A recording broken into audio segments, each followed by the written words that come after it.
Dalam wawancara dengan Steve Forbes, Presiden Prabowo Subianto juga menyinggung bahwa para pemimpin politik harus paham bisnis dan ekonomi. Presiden bilang jika tak paham ekonomi, pemimpin politik berpotensi dibodohi oleh ekonom.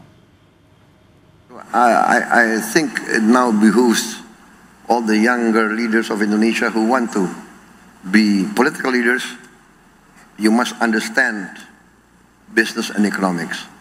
I think I heard somewhere, was it under Clinton's campaign somewhere, that he put in his campaign room, what?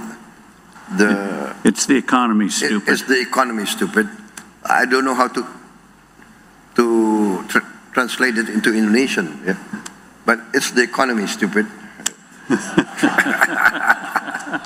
If you don't understand the economy, you can be fooled by the economists, right? So you must never be intimidated by the so-called experts.